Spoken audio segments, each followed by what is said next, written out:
Bonjour et bienvenue sur les tutos de la NERCEA. Nous sommes aujourd'hui avec Stéphane Gratteau, apiculteur à l'INRA du Magnereau, et nous allons vous expliquer comment constituer et mettre en route en début de saison une ruche éleveuse avec compartiment orphelin. Pour cette opération, nous aurons besoin du matériel suivant. Un corps de ruche particulier pouvant accueillir 15 ou 16 cadres, une pince à renne, quelques cadres de cire gaufrée et si possible, 1 ou 2 cadres de provision. Cette éleveuse en continu est formée d'un corps de ruche possédant 15 ou 16 cadres. Elle est divisée en 2 compartiments à l'aide d'une grille à renne verticale. Les 2 compartiments doivent être bien séparés, en particulier au niveau de l'entrée de la ruche. La reine ne doit absolument pas pouvoir passer dans la partie orpheline. Cette éleveuse est recouverte par 2 nourrisseurs couvre-cadres classiques, l'un d'une ruche 10 cadres, l'autre d'une ruchette 5 cadres. Elle est recouverte soit par un toit classique, soit par 2 toits spécifiques, permettant d'ouvrir les 2 compartiments de façon indépendante ou de placer une hausse sur le compartiment avec renne. On choisit une ruche très forte, on la déplace et on place la ruche éleveuse à sa place. Si on dispose de cadres de miel de réserve, on peut commencer par en placer un dans le compartiment avec renne. On peut ensuite procéder au transfert des cadres. Il faut rechercher la reine afin de la placer dans le grand compartiment. La ruche d'origine possédant des cadres droits, Stéphane est obligé de placer sur chaque cadre des petits crampons pour en faire des cadres Hoffmann.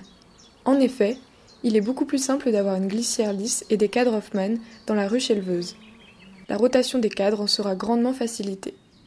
Dans le compartiment orphelin le plus petit, on place une cire gaufrée, un cadre de réserve, un cadre de couvain operculé,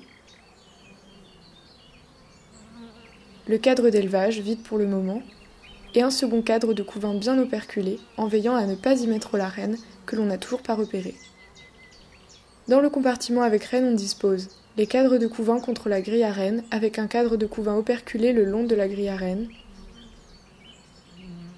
Dans le cas présent, l'opération est un peu plus longue à cause de la transformation des cadres droits en cadres Hoffmann.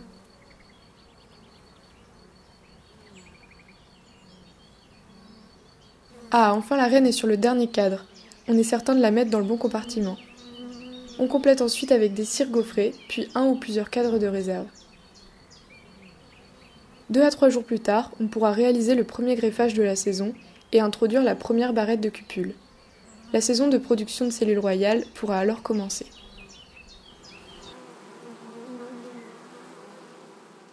Si la ruche choisie ne possède pas suffisamment de cadres de couvain, on peut en prendre quelques-uns dans une autre ruche.